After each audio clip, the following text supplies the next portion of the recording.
Hey, everybody, welcome. It's Christina. Welcome to week two. We are going to talk about your personal brand this week. This is just a fairly quick lecture to walk you through the information about personal brand and to talk you through the three assignments that you have due this week. Don't worry, they're not super hard. You already know the answers because the assignments are all about you. Okay, so let's jump in and let's talk about personal brand. So, a personal brand is basically the combination of skills, experiences, and values that defines how you present yourself to employers, to colleagues, and to other people. Now, lots of times we think about a brand, maybe you think about Nike and what does Nike brand represent? Or the Chick-fil-A brand, what does the Chick-fil-A brand represent? Or Starbucks, whatever products you use, think about what those brands represent and how they make you feel. And the personal brand is all about you. So it's what do you stand for? What makes you different or what makes you stand out? What are your qualities and characteristics? And your personal brand, when we think about looking for a job or building our career, your personal brand really answers two questions. Why should someone hire you or promote you if you're looking to increase in your current place of employment? And then second, why should someone do business with you? So that those two things are what your personal brand is going to answer.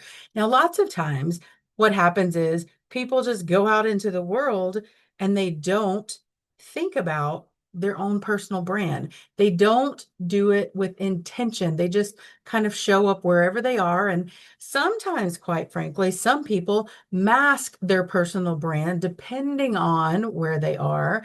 And, for this class, I just want to encourage you to spend some time thinking about your personal professional brand and maybe your personal brand as well. So again, it distinguishes you from other candidates, be that applying for a new job or within your current job.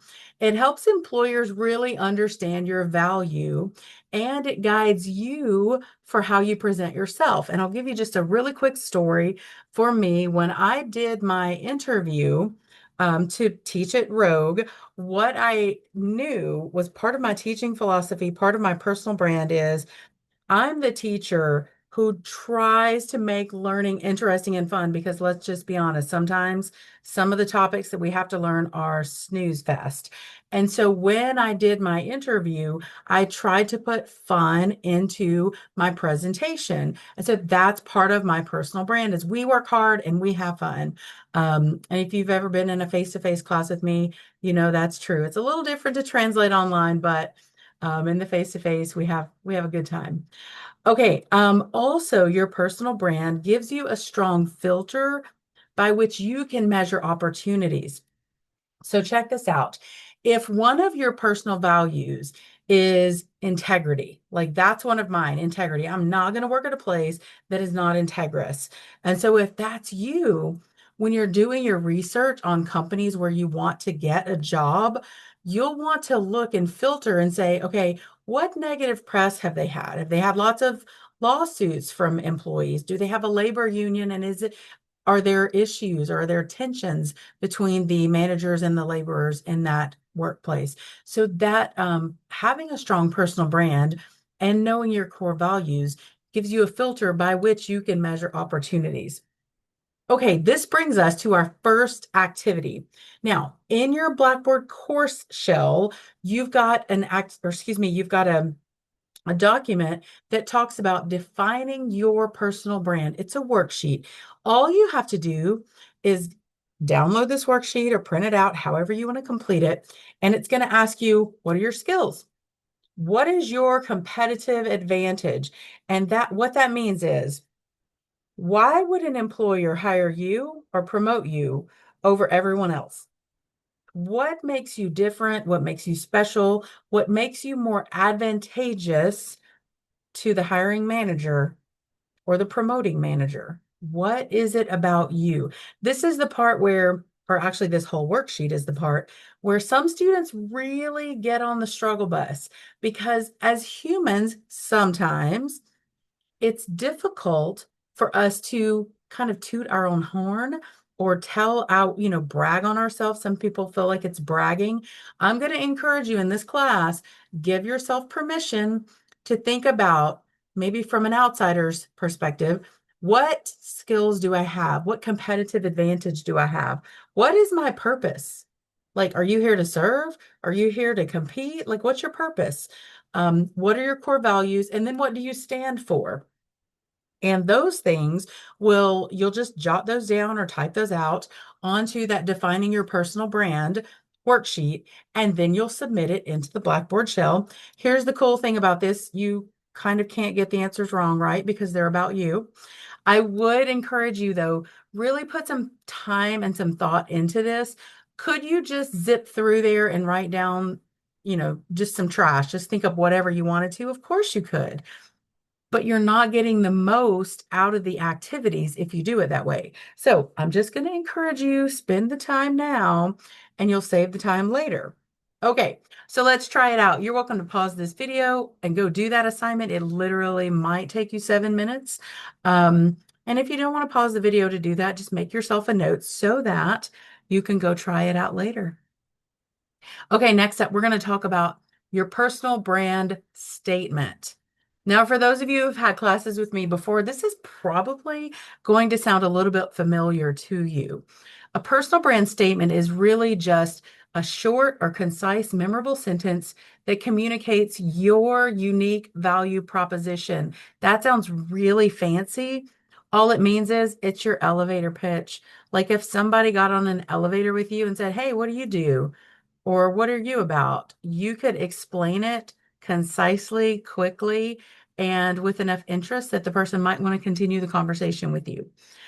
Why should you have one? Well, first of all, it sets you apart from everybody else because nobody ever wants to do an elevator speech or your personal brand statement. It also avoids awkwardness. When somebody says, "Hey, what do you do?" You're not sitting there going, well, I kind of like got this business thing going." You actually have a personal brand statement of what you're about and what you do. And if you practice it, it can build your confidence. So there's a little formula at the bottom of this slide. You can literally, it's kind of like Mad Libs back in the day if you all did those. I don't know, I might have just dated myself to be like totally an old timer. So here's the formula. I help your target audience achieve a specific goal by your unique skill or approach.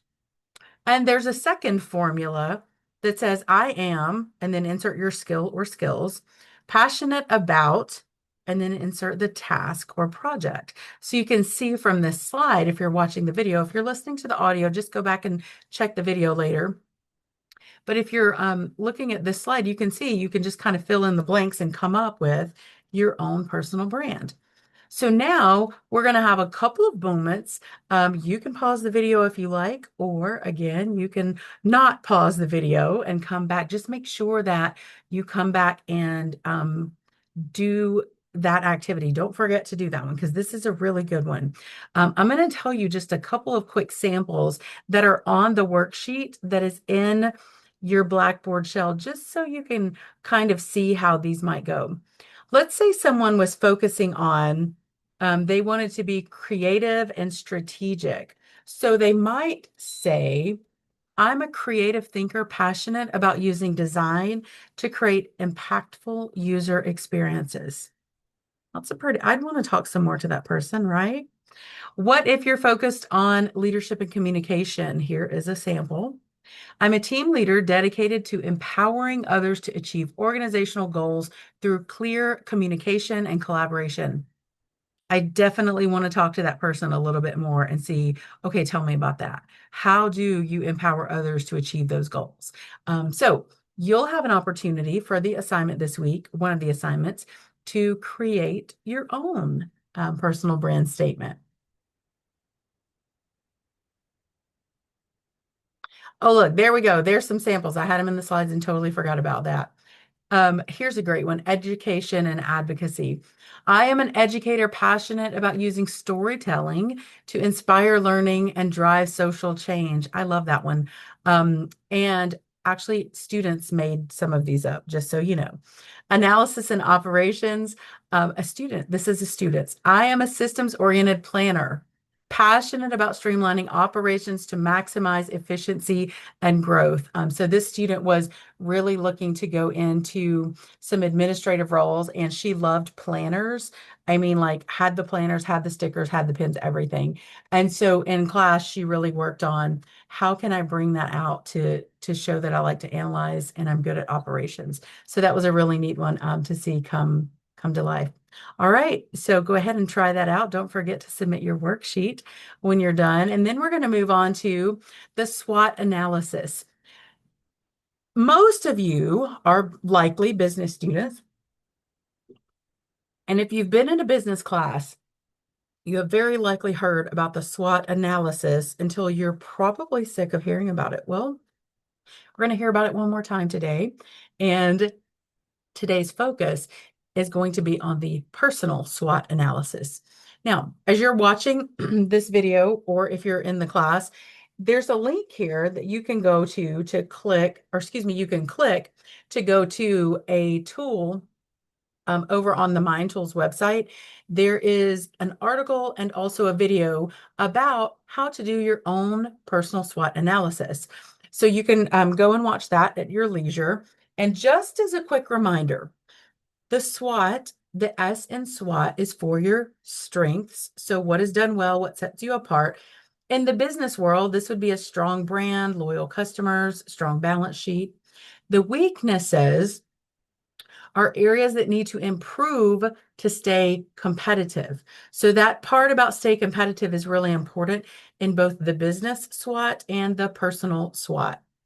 For opportunities, those are things in the outside world that could give a business an edge over the competition.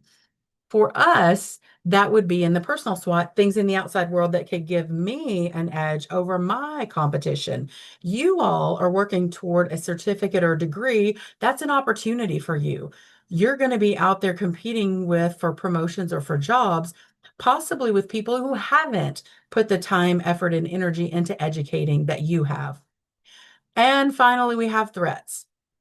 Threats are things that could cause a problem for an organization, and in our personal SWOT, that's things that could cause problems for us. And one example for the business is a drought could be a threat to a company that grows wheat or vegetables. All right, and on this slide, we've just got a comparison of business versus personal for SWOT. So in business, the SWOT tests the performance, competition, risk, and potential of a business. It also could be used on a specific section of a business, product line, division, industry, etc. It also requires a comprehensive understanding of the business in order to really do the SWOT appropriately. And then typically in business, the SWOT is done on a cycle, so quarterly, annually, and so on. Personally, when you do a personal SWOT, it's a self-analysis tool. It can be used holistically, like over your whole entire self, or specifically, like you could do a SWOT on your career or your finances. It's a great way to do an action plan, or what I call a growth plan. So you could do, you and your partner or your spouse, you guys could do a SWOT on your household. My husband and I do this once a year. And we look at, okay, how are we doing financially? How are we doing with our, us relationship building time? And so you could definitely do that personally. It also is a good idea to revisit it as you grow. Now, some of you in this class are looking for your first job. Some of you are already in a job that you like. And so you could look at the SWOT analysis if you're already in a job that you like, or maybe you're like, it's okay, it's not the worst, it's not the best, I kind of want to get promoted here. You could do a SWOT on where you are currently and then use that as a growth plan to build your skills to get to that next job. So this class works for first job or next job, whichever way you want to use it. Again, it just helps you discover your opportunities and your growth prospects. It definitely brings up, if you do it with intention, it brings up areas that you might need to do some improvement, or some areas that are hindering your progress. This is, I think this statement on the third bullet is the one of the truest statements in this whole class. You will suffer fewer problems if you know your weaknesses and you manage them. So, for example, if you know you are part of the procrastinator posse, like you hang out in like procrastinator land, knowing that that is a weakness of yours and managing it can really be a game changer for you in school, work, life, everything. That's just one example. And then finally, it's an objective look or inventory. I like to use that word, the inventory of ourselves. It helps us see our blind spots.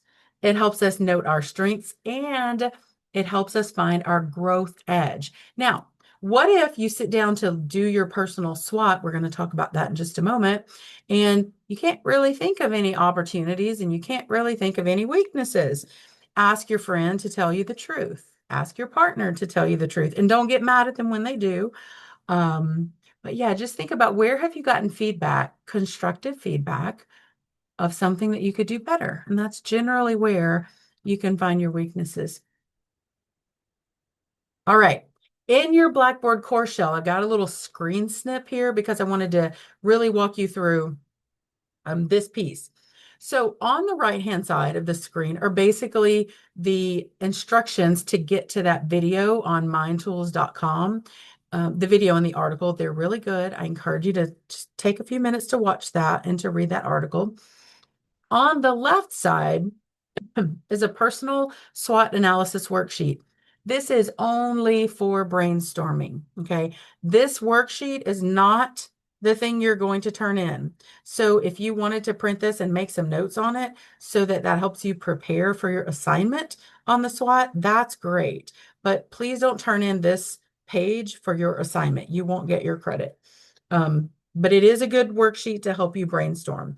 So again, I just wanted to make sure I had that picture so that you could see what that's going to look like. Okay, we are to the final activity for this second week, all about your personal brand, and that is for you to complete your personal SWOT assignment. Now, this assignment is a little bit lengthy. You might want to plan a couple of hours to complete it. In your Blackboard course shell, there is a PDF file, a document that you can take a look at. It has a couple of pages of instruction. And then the final page is where you will build your own personal SWOT. So using that brainstorm sheet that we just looked at will really help you with this final assignment for the second week. And keep in mind, the strengths and weaknesses are internal to you. The opportunities and threats are external to you when we're talking personal SWOT. So if you have any questions as you're working on that this week, definitely reach out to me. I will be happy to chat with you about that. But that is wrapping up our week 2 lecture. And if you have any questions, you know where to get in touch with me. And all right, folks, I hope you have a wonderful week. And I look forward to reading your personal brand statements and also your SWOTs. All right, folks, have a great day and I'll talk to you soon. Take care.